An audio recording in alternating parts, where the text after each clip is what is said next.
Welcome. What's going on? Welcome to MOTORCAST. I'm your host and my co-host. My name is Raheem. You guys already know Homer.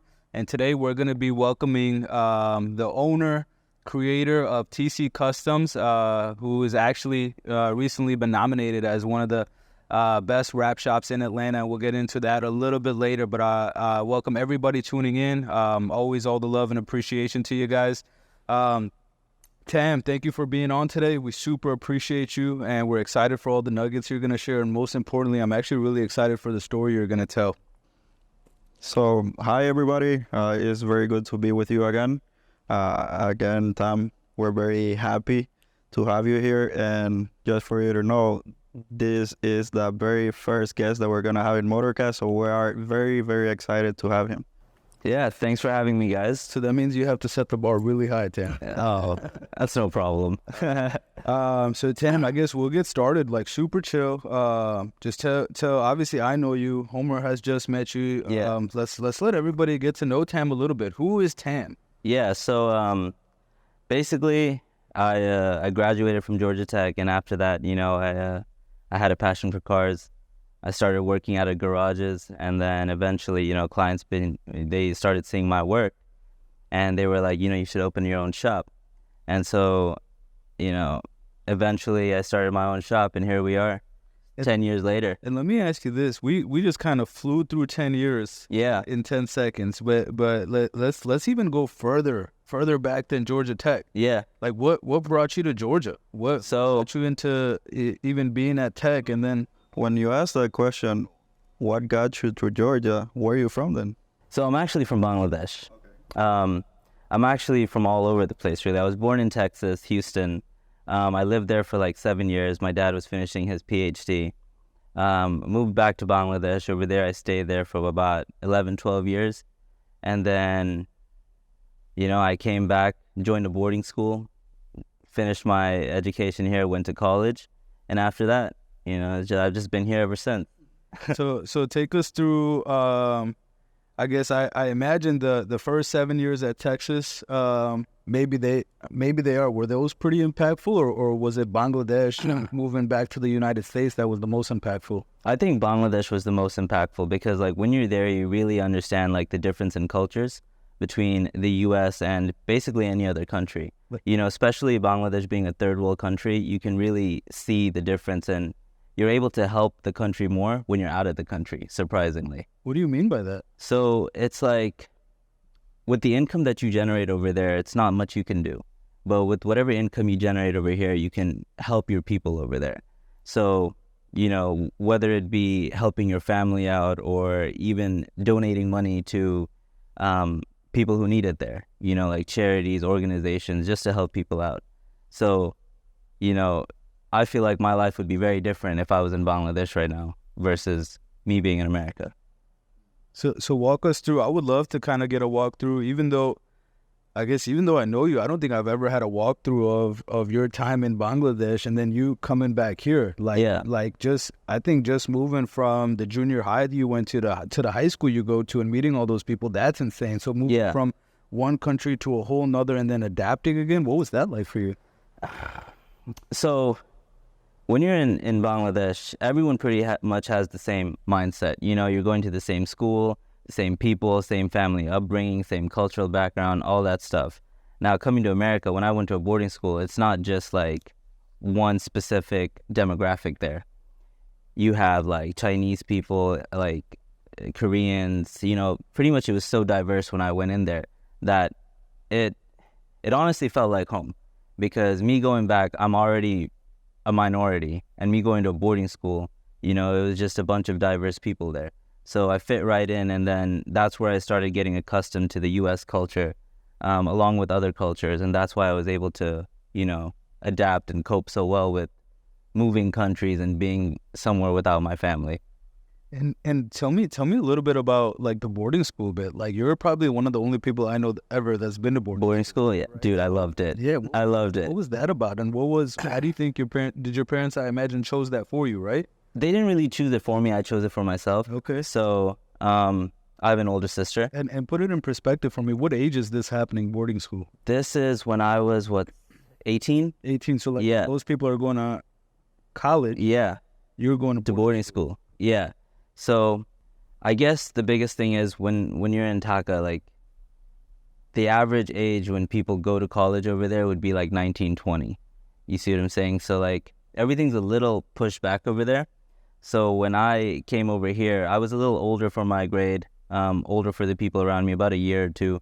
But that didn't really, affect my upbringing in the boarding school. Instead, it actually helped me, help other people come to a more mature understanding with some certain things. Especially when my roommate, he basically moved into boarding school. He left his entire family and stuff, and he came from China. Wow. Yeah, so he was like, it was a whole culture shock for him. He didn't even speak English that well. So me being able to connect with him, it made him feel a little more at home. And I guess, that's because I came from Bangladesh myself. And what was the reasoning you think of behind the boarding school? Like, quiet as kept. Like, I don't know about you, Homer, but I'm not choosing boarding school. Honestly, it's because It's about. I feel like it's because you guys lived here your entire life. Yeah. When you're in Bangladesh, every opportunity you get, you want to go out to see what you can do. Because over there, the country is there's a lot of corruption. It's just a third world country, It's like growth is minimal. Nowadays, growth is like exponential over there, but initially growth was minimum. What made that change? That growth is exponential right now. Education. Okay. So it's like the next generation like us, we go out of the country, we get educated, and then we bring back whatever we learn. So whatever we bring back is what the country is growing on, as well as like the country itself now, they're more mature when it comes to the thought process. They're more accepting when it comes to people and careers. So I feel like overall, they are starting to go towards an upward trajectory. That's pretty awesome, man. I think just like if I'm on the other side hearing this, and even if I'm not from Bangladesh, but like that's got to put some like motivation in you. Yeah. Just the fact that you're leaving where you're from, you're going to accumulate all this information, just get your education right, and then I think the main part is coming back and like it's almost like turning around and giving a hand to other people up. That's pretty awesome to me. Yeah, definitely, I agree with you. And that's a little bit about what you were talking about, Homer, too, right? In the past episode. In the past episode, just for you to know, I just came like 2 years ago to the country. Okay. And that's exactly the same mindset that I'm on every single day. The fact that it's better for me to be here in the United States because I'm more able to help my people. Yeah. Back in my country in Honduras, right, Central America. Yeah. So that's the same mindset. That's why your story right now, it's just like I'm just seeing myself in you. It's able to relate. Yeah, because you literally lived through it. Yeah. Same corruption, the same third world country, the same education issues. So it's I'm just relating myself to your story. That's awesome. Yeah, it just sucks that, we have to come to this point to actually understand how beneficial it is to leave our countries. It's just, hopefully that changes soon, but until then. And I think it will, just with what you're saying, right? Yeah. And just like the thought process I have with it already, just the fact of like, think about how many more of yous there are now that's left and then came back. Yeah. Right? Yep. And it's almost like they're making it where before it just almost like, even with my parents, I imagine with you and with you guys, it was almost like a must to leave. Yeah. And maybe and I don't know, but maybe it's getting to the point where it's not as a must, and maybe the information and the culture can transfer a little bit over there. Yeah. I mean, with technology now and the internet readily available, it's like you don't need education to learn. You can learn everything online. Absolutely. You just have to have the will. Yeah, the will. That's super important. So now I'm still trying to gather up. So you went to Georgia Tech. Yeah. Right? Astounded. Pretty amazing, right? It's I remember when we were roommates, Yeah. it was like a flex to tell people like, oh, my roommate goes to Georgia Tech. Yeah. Coding. So you went to Georgia Tech, but like just knowing who you are now and what you do now, talk to me about that. Why did you make that move to go to Tech, and what pushed you, like, because it's not easy. It's super hard. What pushed you to do that? So, to be honest, Georgia Tech is more for my parents. Hey man, it's more for my parents. Yeah, it's more for my parents. They wanted me to have a good education. They wanted me to, basically what every parent wants their child to be. So I did that just for them. But when it came to my career, you know, my parents wanted me to be a full-time like developer. And while I was in college, I was just looking at a screen like almost 8 to 12 hours trying to figure this shit out. Like, if I could comment on that for a second, like, I remember, so Tam and I used to live together. I remember it would be like 2, 3 o'clock in the morning, and like, it looked like he was working on the Matrix. Yeah, I would literally be in the living room, like, and Cherry would walk in, like, what are you doing? I was like, bro. That's all. That's all he would be doing was be on his laptop all day long, and then he's like, "I have an exam coming." Yeah, I hated it. I hated it. So after like three years of doing that, I was like, yeah, this ain't for me. So Cherry and I and one of our other business partners, we started TC Customs, and we were working on it, but my parents had no idea that I was doing this because they would just not accept it at all. So I kept it on the DL for... Remember, I forgot all about it. Yeah. It was like, can I go into that? Yeah, please. So like, it was almost like hiding a girlfriend from your parents. Like, it was like the wildest. Kids don't even do that anymore, you know? It was the wildest thing ever. Like, it was like, yo, I can't let my parents know we've started this company. Like, I was like, what? Like, I remember it. I forgot all about it. How did I find out? I mean, I told them later. After it reached a certain point where they saw that, you know, there is potential in this, that's when I was like, hey, I got to show you guys something. So I think we're rushing. We're just blowing through it. Dude. We're just blowing it. We'll track back. You went to tech. You worked super hard. Did you end up graduating? Yeah. Okay, awesome. So you end up graduating from tech, and I imagine with the education you just got, you could have probably got a job anywhere. Yep. Right? It's an awesome college. You probably had amazing grades, knowing how hard you studied. So, like, in your mind, what was going on where you felt like, oh, because I think that would have been the easy button. Like, let me just get an $80,000 job, yeah, and just push it on easy street. Why even think about like, hey, let me actually just start? And even though I just went to school for X amount of time to get this, whether it was for you or your parents, why not just hit the easy button? What made you feel like, hey, I need to open like a car enthusiast thing? For me, that was the easy button. Okay. Choosing the car enthusiast thing, you know, like going in the system, doing what everyone else does, it just wasn't for me, you know? And like, I knew that when I was in college and doing all these group projects and stuff, and I was like, I don't really relate to this that much, you know? I'll be working hard for someone else, but I'm not working for myself. So I might as well do what I love doing, which is working on cars and, you know, try and help people and create an environment that people will actually love to come and do their thing at. You know, so, and I feel like 90% of all car guys and gals have that beginning where their enthusiasm stem from. I know I have mine. You might have yours, Homer. What is yours, Tam? What made you like fall in love with that culture and community? Honestly, man, it was like Hot Wheels and, you know, those little racetracks that you could have when you were a kid, that and then Fast and Furious. I'm not going to lie. Yeah, that was it. And I was like... So side quest, who did you relate to on Fast and Furious? Who were you? If we're watching any of the Fast and Furiouses, which character are you? Dude, probably Jesse. Let me guess, probably Jesse. I was going to say Brian, bro.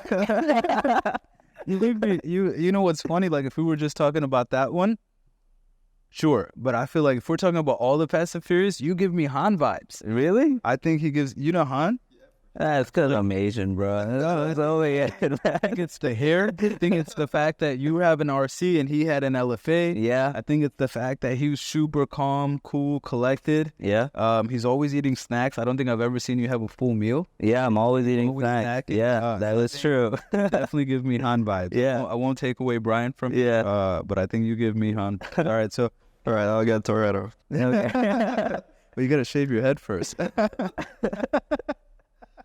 All right, so Fast and the Furious, Hot Wheels, that kind of got you into the car enthusiast culture and things like that, and I guess lead us into now the birth of TC. Like, how did the idea start? Where did it all stem from to say, yo, this is what I'm gonna do, open a vinyl and rap shop? Because I think, from my point of view, it was like way before TC was even an idea. Yeah. You were already working on vehicles and all. You were already kind of in the scene. Yeah. So, you know, I've always had a dream for like cars, you know, and after I started, looking into the market more, I had a couple of friends in the industry, and they were just, they had opened my eyes to a whole new, industry in the automotive. So at first it was just mechanics and stuff. But then I got into the whole customization of things, and the biggest thing was my love for cars was always on my own car. So I'd always work on my own car, whether it be wrapping my car, tinting my car, doing headlights, powder coat, pretty much anything, So I guess it stemmed from that. Working on my own car, I was like, damn, I actually love doing this. Like, I'm not checking the clock. I'm not waiting for time to run out. It's my safe space. When I start working, I just don't think about anything else. And I remember before, I think, correct me if I'm wrong, but before even that, like, how did you get into tinning? Because it seems like the tinning was the thing that was your foot into the door of everything that's going on right now, right? Yeah. So I was a broke college student. Tinting a car back then was like $200. I'm like, oh shit, that's a lot of money. So what I did was, one of my friends had a tint shop. I went to his shop, I got some tint, and I started tinting myself, and that's how I kind of got into it. Started tinting. No one taught you how to do it. No, it's all by myself. So I literally was on YouTube. Like I said, you don't need to go to school to learn anything nowadays. You just need the willpower. So the entire thing I learned on YouTube, and then I started practicing. I started going to other clients' houses. I went on one house call with him, and I'll share that story later. But and I think he's being kind of modest, bro. It was like, what I remember from my point of view was like, okay, he got the tint, but I remember him going through rolls and rolls of tint, messing up on his own vehicle. I remember him buying tools off of eBay. Was Amazon a thing back? No, eBay. eBay. So he was buying tools off of eBay. Like, I remember the struggles that he went through, and I almost remember looking at it like, bro, why are you putting yourself through that? Our friend owns a tint shop. Yeah. Just have him do it. And for him, it was more of the, I need to learn it, and you could kind of tell like he wanted to make something out of it. And yeah, it was crazy to see that. It's crazy that he even brings that up, because that was so far long ago that I don't even remember that. But now that he brings it up, oh my God, man, I went through, it would have been cheaper for me to just have my car tinted than how many rolls I had to buy and go through. It would have been cheaper to get his car tinted 30 times, right? Because the first was his car. Then one day, I think his sister car shows up. And then one day his mom's car shows up. So he's like just taking all the family vehicles. He's got this roll of tint, these tools that he's got that I imagine are so subpar compared to what you Oh my God. Right. I'm surprised I even got any of the tint down with those tools. It was, I think one of the knives broke on me while I was tinting because it was like plastic. And I was like, it was not it. It was insanity. And I'm here like trying to hang out with my friend, and he's trying to do all this, and I'm like, wait, what is it? He's like, yo, I'm just trying to hang out. And he's got tools in his mouth. He's got the tint is going everywhere. He's cussing and stuff just because it keeps messing up. So you get into the tint, you start learning the tint. Tell us about that, man. Like that was tough. Yeah, so I started off with tinting. And 4 years in, I had enough clientele where people wouldn't even question, they would just bring their car. Clientele.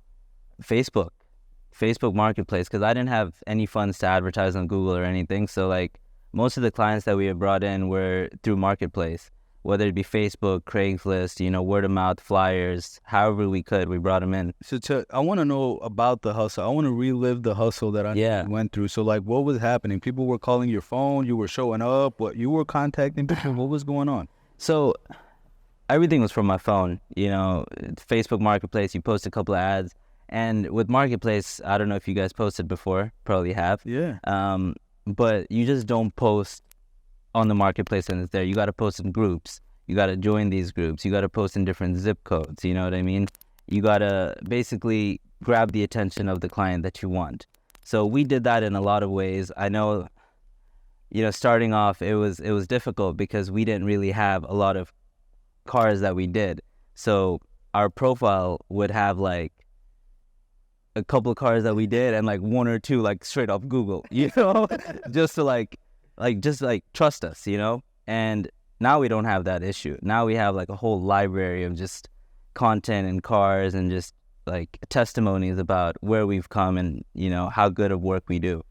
So I guess the hustle starting off was difficult. We had to literally get every single customer. I remember when I was in Georgia Tech, right before I'd go to class, I'd park up on the side of the street and I'd have flyers. And as I was going to class, I'd put a flyer on everybody's windshield. And then by the time I was out of class, I'd have 1 or 2 people text me. So it's just Let me drive. let me ask you this. Tell us the story about your first client. How did you get that? My first client, oh Do man. you even remember? Yeah, if you can't ever forget your first client, you know? So my first client, you know, it was a Dodge Charger. And for anyone in the industry, they know that Dodge Chargers, they're not super easy, especially because like the rear windshield has defroster lines. And if you don't use like a wool pad to scrub it down, you'll have fingers pop up. So I remember that it was my first car. I think it was my first Dodge Charger, you know, and it's I had no idea that I had to do that to the rear windshield. And did you go out to this? Yeah. I went out to his house, and you know, he was a great guy. We were just talking. So his sides came out great, but when it came to the rear windshield, he would keep getting bubbles and bubbles and bubbles, and I kept redoing it. And at that point, he saw me like get all frustrated and stuff. So he was like, you know, I trust in you. I believe in you. Don't worry about the rear windshield. Here's the money. You know, take this and actually keep practicing. So that's what I'm saying. Like my first client was probably my best client. You know, that's the one who actually gave me the drive and the power and the motivation to just keep going. You know, like not all people are bad. Not all people are going to be hard. That's awesome that he showed you that grace. Yeah, he showed me that love. That is pretty freaking amazing. So you were like tinting at people's houses. Yeah, in their garage. So no light. Here's a situation where like you got your material, you got this random person that you And just that's very met. important where he said no light, because he understands that with the tinting, the lighting is the most important part. Yeah, You need to understand that. That's right. you need an area to actually produce quality work. You know. If you think of every shop that is tinting, they have a bunch of lights. That's true. That's very Yeah. So, I mean, yeah, nowadays it's like fast forwarding, like we have a facility that's climate controlled. Back then I was working out of a hot box. Yeah. Like, oh my God, man. One window would like, I'd be wet. I'm gonna share the story, bro. Yeah. So this is Asif was there. He was there. I think I was probably I guess this is right. I don't know when this is timeline wise, but they had a call. They got a client. It was I don't know if you remember the woman with the Jaguar. I went on a call with you. And for some reason I'm with them on the call. And he's like, yo, you're just gonna practice on her car. I was like, bro, I don't know how to tint. It's like, it's cool. That's how I learned too. It's okay, no problem. So I think from what I remember, the woman is getting all the sides done and the rear windshield, right? And him and Asif have now been doing this for a little bit. He's easily the best and I'm easily the worst, because I don't think I even touched tint until that point in my life, right? So like, you know, when you have a car and you got your front window, rear window, and then you got the little triangle window, and then you got the rear windshield, right? So this is how they're, like, just to set the scene, right? This is how they're cutting tint. One person is holding the roll, the other person is pulling it, right? And then they're cutting it, and then they're using, like, what I see now in your TikToks and stuff is, like, you got to have a big glass wall. Yeah. We're using the rear windshield as the glass wall, right? Yeah. And the whole time, he probably does 70% or 50, 60% of the job. The whole 3 hours 2 hours we were there, I'm focused on one triangle. I was doing the one triangle, right? And I was getting so frustrated because one, I guess the cutting part is like super important. Yeah. Then the two was the separating the film. The film has a liner on it, if you didn't know. So it's like, you like separate it, and Yeah. I'm struggling, and I'm just running through tin. At one point, he's like, "Yo, you need to chill out." Like, running through yo, we're gonna run out of material. This is the only job we're gonna be able to do. tight, man. And I just remember like thinking back to that, like just to think from that exact moment to where you come now, bro. That Yeah. makes me so proud of you. Appreciate it, man. Yeah, dude, it's a lot of hard work. You know, there's a bunch of times that I was like, maybe I should just go get a job with my degree. You know, life would be a lot more easier, have a 9 to 5, come home and enjoy my life. But I'm glad I didn't go that route. And when did you switch or added the service of wrapping the vehicles? So we started off with tinting. After we built a client base, you know, that's when we started doing a little more market research, trying to see where the market was going. And at that point, wraps was in the market, but it was fairly new. So that's when I decided that, you know, we were going to start doing wraps. I think our first customer was Earl for wrap. Oh, wow. Yeah, our first customer was Earl. After I wrapped my car, obviously. There was a white BMW. Yeah, so obviously I wrapped my car. It was a black BMW, and then it was white after. Yeah, that was our first. Initially, how we got into it is like I saw where the market was going. I decided that, you know, I taught myself how to tint. How hard will it be to teach myself how to wrap? So I bought my first roll, and oh my God, it was worse than tint. Like, for sure, you gotta heat it, right? Yeah, you gotta heat it, stretch it, pull it, form it, tuck it. Oh my God, there's so much. So there's too much. I remember my first wrap job was the shittiest wrap job ever, but I was so proud of it. It had wrinkles in the corners. Like, I had seams where I didn't need seams. Was this your car? This was my car. And I was just so proud of it, you know, because I remember it. The gray one, the matte gray one when we were roomies. The Honda. No. The Lexus. Yeah. I wrapped it matte gray. And it was white originally. Yeah, exactly. And, you know, it was such a shit job that when people saw it, they were so like, whoa, this is such a good job. I was like, really? I was like, okay. And then, yeah, we started doing it. I wrapped my car again after that. And then I think Earl was like, hey. So that's like Earl has always liked his vehicles to be different colors. He got this 6 Series. And I don't know where it came from, but the conversation of a wrap came up. And I was like, yo, my roommate actually wraps vehicles. You want me to hook you guys up together? And he's like, yeah, why don't you just take my car over there? And I remember I was so excited to drop it off. It was my first time driving the car. Yeah. And it came out like amazing. Yeah. I mean, compared to then, yeah. But now it's like, if you saw our wraps then, I think that was our first wrap, like you would be able to tell that it was a wrap. Now when you look at our wraps, you can't really distinguish whether it's wrap, paint, whatever. You know, it just looks like the car came like that factory. Recently, I saw, a reel or a TikTok that it said, in order to be great, you gotta suck at the beginning. Yeah, exactly. And I totally feel with that. I sucked. And now we got nominated as one of Atlanta's best. That's amazing. Yeah, so it's big news. Yeah, it's big news. Thank you. Yeah. Absolutely. And I feel pretty cool because I feel like Motivation got to see his progression because we had the white BMW, then we had the gray truck. Well, I guess they're all been black originally. Yeah. So we had the black BMW that went white. We had the black truck that went matte gray. And then we have the black M8 that's now orange. Yeah. Yeah, and it goes both ways. You know, like when my initial relationship with Motivation, they were just out of a garage in Midtown, you know? Like they had like, what was the company right behind you guys? Atlanta Movers. Atlanta Peach Movers right there. And, you know, when Cherry told me, he's like, yo, pull up to this spot. Because he wanted me to do like a tint job at the location. I came and I was like, hey, I don't really know where I'm at. I only see Atlanta Peach Movers. And back then to now, it's only been a couple of years. And I mean, this is where you guys are at right now is just crazy. You know, the biggest indoor showroom. Well, I appreciate that. Yeah, I appreciate that a lot, and it's been super awesome that we've got a chance to grow together. Yeah, doing different things. I want to know though more about TC because I know you don't just wake up and I'll be honest, like when you sent me the thing to vote to cast my vote for TC, and out of curiosity, then I started looking at the other categories, and I go to dealerships. And the fact that I wasn't on there, I felt salty. So then I started thinking like, yo, how does one even get on recommended? So I know it was a hard knocks life to get to that point. Yeah. Tell me about TC and TC's growth and the maybe the bad things you guys went through, all the way to the good things you guys went through that take us to where we are today. Tell us the story. Yeah. So I mean, starting off, you know, we didn't have any money. We started off in a garage.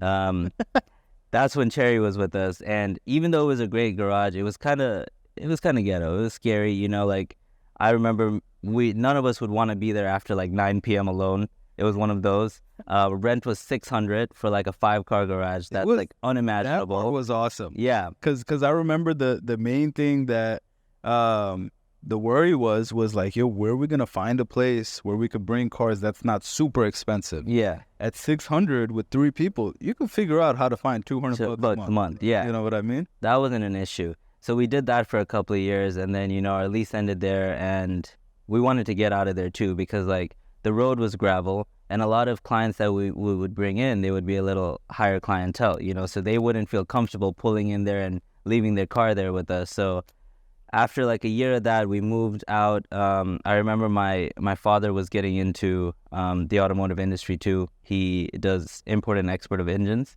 So he was looking for a lot of land as well. So he was closing in on a deal in Lilburn, and that's where we had set up too. We were there for about 2 years, and unfortunately the deal fell through. So whatever money that we had invested there, I think it was like 25,000, we just lost. We just lost that spot. And then Earl actually had a warehouse. Oh, I forgot about this. And then Earl actually had a warehouse in Norcross. And Earl called us one day. This was after we wrapped his car. I didn't have that. He was doing some furniture thing out of That's there. right. Remember? Yeah, he was doing some furniture thing out of there. And Earl called us one day. He's like, hey, I need some tin on one of my warehouse windows. Because he had all this inventory in there and he didn't want people to see inside. So we go over there, we tin it, and I'm looking at it, and this warehouse is empty. And I know I'm about to not have a spot. So then I reach out to Earl because of our long-lasting relationship.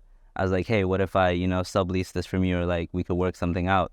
So Earl actually showed us a lot of love too. You know, like without Earl, we wouldn't also be where we're at, because the rent for that spot, I believe, was like close to $4,500. But Earl and our relationship was so good and so strong that he actually gave it to us for 50% off.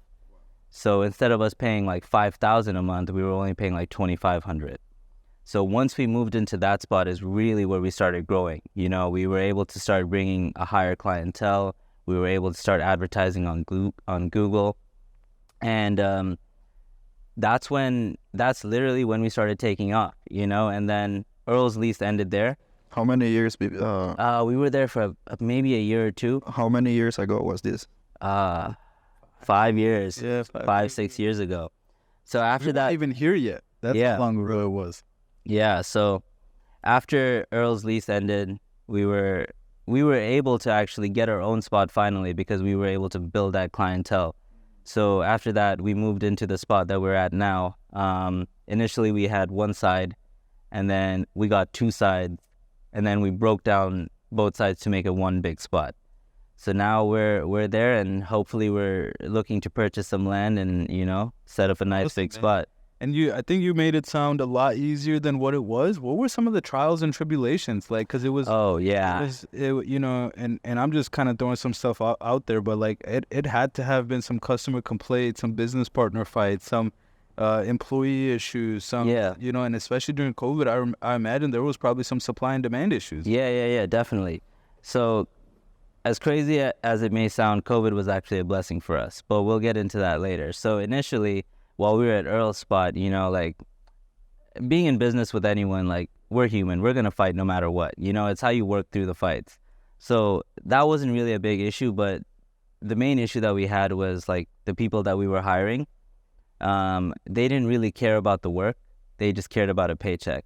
So I remember we actually got into a lawsuit because one of our techs put on a customer's wheel, but he didn't do the inspection check that we do.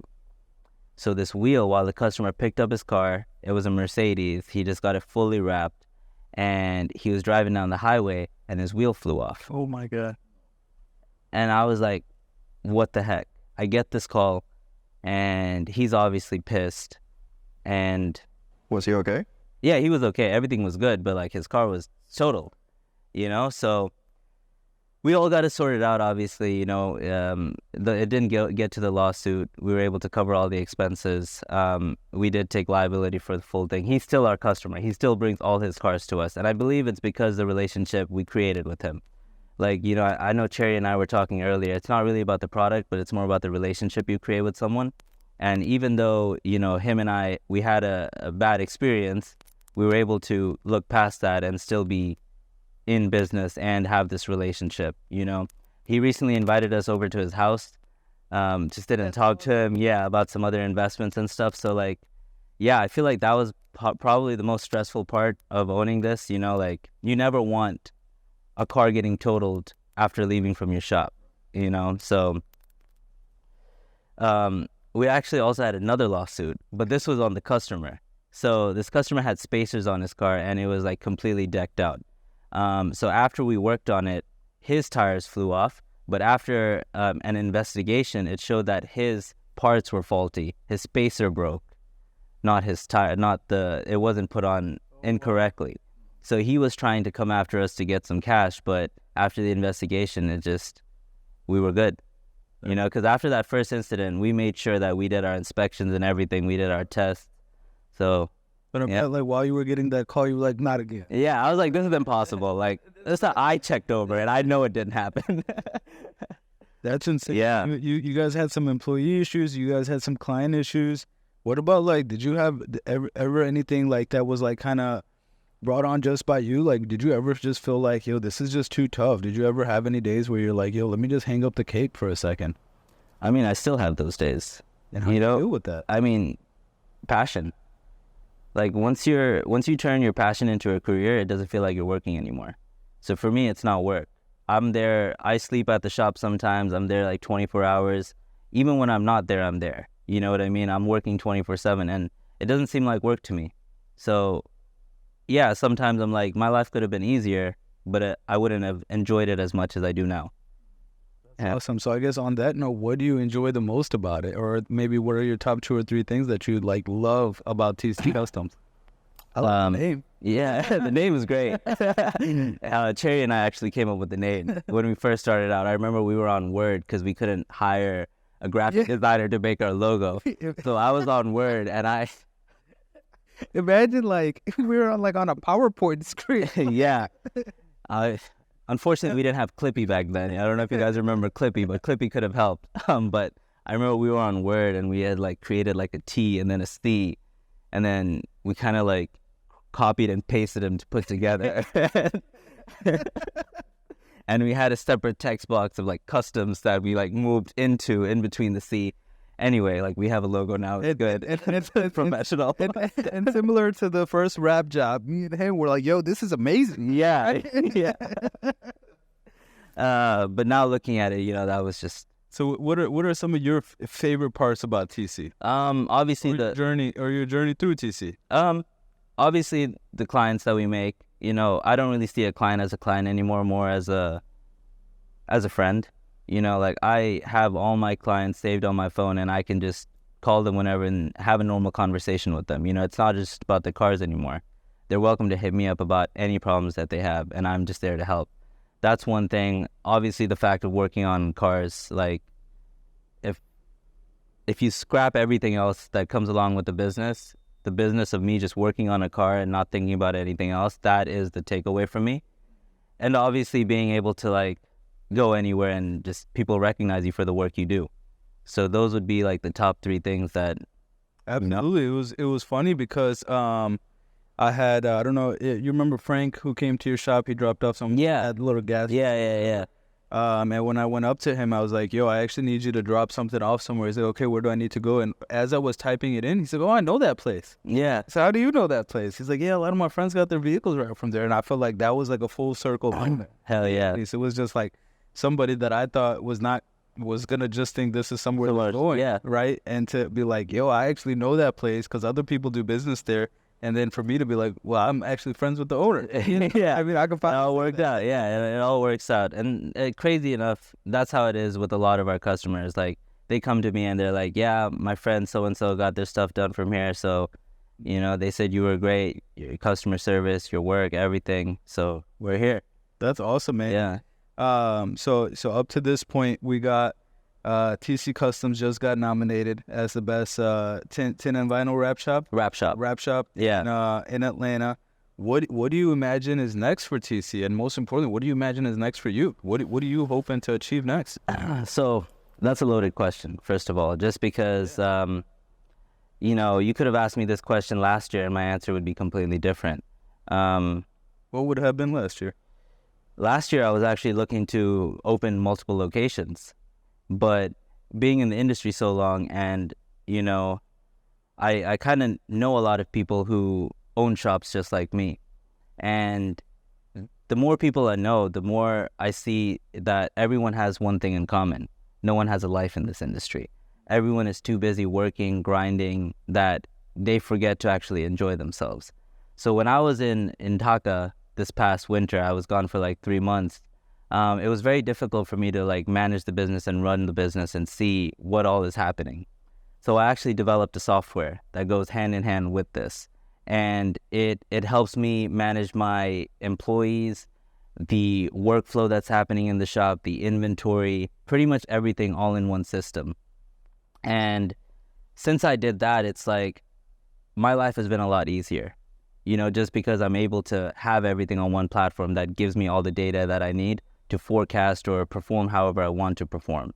That's so awesome, dude. So And that's awesome because your Georgia Tech background came. yeah, exactly. So So you used it in your business. I used it, yeah. So now it's like my dream is to still do what I'm doing, but also help other people who do what I do to make their life easier.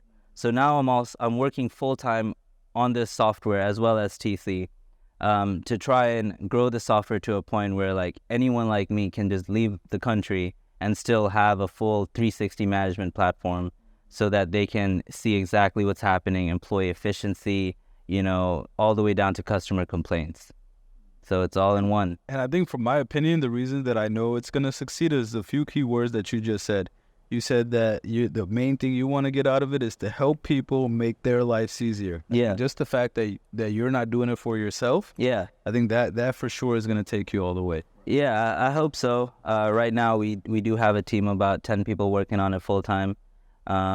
Hopefully, we'll be launching by. Are they working with you or are they outsourced? Or They're working under me, so we have a full development team based out in Dhaka right now. Alif right here, he is actually one of my business partners that manages the entire team. So, you know, and with TC, we're actually able to do real-time product testing. Not only that, this platform that we're trying to do is not just for like the customization industry, but all over the automotive industry. So we're trying to hit dealerships, we're trying to hit like parts stores, we're trying to hit mechanic shops, pretty much everything related to cars. We have some crazy integrations, APIs, Carfax, stuff like that. So yeah, we'll see where that Is goes. there a name that we should be looking out for? Yeah, AutoWorks. AutoWorks. That is the name for it. Yeah, so currently you are the only one basically using trial and error. yeah. I can tell. Yep. So right now, TC is the main, because it's not fair to me to sell my product to other people when I don't really fully trust the product yet. You see what I'm saying? So this intensive product testing that we're doing, like we're able to see what's working, what's not working, and make those tweaks accordingly before we hit the market. We've had meetings with multiple marketing agencies to see if they would onboard our platform.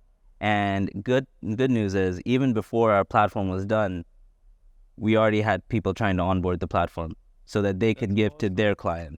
That is freaking amazing. Yeah. So, I mean, so far the feedback has been great for it. You know, the market is great for it. There's no other system that has everything in one. And I feel like that was my biggest issue, because I was paying close to like $500-600 a month for 3 different platforms, but I wasn't getting the use out of it. So now you're just paying like $500 to $600 for one platform, and it's everything. And everything talks to you. And everything talks to each other. That's awesome, dude. Yeah. I'm glad about that. I want to ask a question. Other than TC Customs and your platform, what do you enjoy to do on your free time? Oh, that's a good question. What do I enjoy? I barely have any free time, man. It's crazy. Like, I work so much that when I don't work, I feel like I'm not doing anything. Like, work is my free time. When I'm not at TC, I'm either working on AutoWorks. If I'm not doing AutoWorks, I'm actually working on a dating app too. So yeah. And this is mainly for like Southeast Asia, you know, like for our people, the dating app. So it's like, I always have my hands busy with something, you know. It's not like, that is what I do for enjoyment. I take on a new project. Awesome. Yeah. And then with how busy you're running, man, I appreciate you even more for taking the time to come on here. Yeah, of course. No, I mean, we go way back. Yeah. So as soon as you told me this, I was like, yeah, I would love to share my story. And there was the main reason, and Homer knows a little bit about this too, but like, you know, all bullshit aside, one of the main reasons why I thought you would be an amazing guest was because I feel like you embodied some of the things that are really important to me and the vision we're trying to get to MOTORCAST, right? Like, so I felt like you had a struggle, right? This wasn't something that was just handed to you. And I imagine there's people that just think that this was real easy. Yeah. Right? Hey, yeah. You got TC, you've got this dating app, you've got this management company that you're working on. Your life is easy. And I got to see the times where it wasn't. Yeah. Where like he could have chose to live at home, right? And he didn't. We lived in Atlanta, so we could be able to do everything we needed to do. He could go to college and things like that. He could have chose to just gone with his career, Yeah. right? But then he said like, yo, I'm just gonna start a company from scratch and spend everything we have to try to get it going. So I think that part is super important. What do you hope to give the clients that you have right now and things like that? Like, I feel like there's obviously this great care that you have for them. And I think that's a big reason why our businesses, right? No matter where you and I might be, I think that there's a reason why TC Customs and Motivation will always collaborate, is because I think we have the same vision of taking care of people. Yeah. How do you see TC taking care of people in the future, or might you have any advice or tips or tricks for everybody listening or watching? So the thing about Motivation is, TC, we do it right. You know, we want to do it right, not by just the company, but by people too, you know? So to us, client satisfaction is number one. And any client that walks through my door is not a client, they're instantly family. And I can say this with 100% guarantee. You can literally call any customer and ask them what you think about TC, and they'll be like, those are my boys. That's awesome. Like, that's how it is. Like, when I got nominated for this review link, I didn't even have to ask people like twice. I said, this happened. And instantly people started just voting, you know? And I guess that's what, you know, we share in common: the love of people, the love for what we do, and just trying to differentiate the people that are doing it for the money and the people that are doing it for passion. That's awesome, man. And how could people find TC? Should we drop like a plug or something? Yeah, you could drop our Instagram. You can find us on Facebook, Google, pretty much anywhere. Is it just TC Custom? TC Customs Atlanta. That's awesome. Yeah. Is there a phone number they should be calling? Yeah, 678-559-4610. Hit us up. That's awesome. Best wrap shop. I'm good. I'm so happy to be part of this story, to be in first line on the first row, to be here in this story. I think this is gonna make it great, Tam. Of course, man. Thanks for having me. Great one.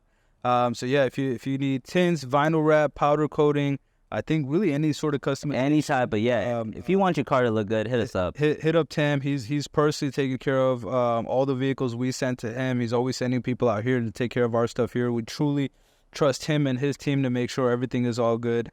Okay. One thing, that camera is yours. You can address your message. Honestly, my message is just do what you love, and don't worry about the progress. It'll just show for itself. Awesome. Well, you heard it here first. Thanks, Tam, for coming out. Homer always being an amazing co-host with me. Catch us on the next episode of MOTORCAST. Bye.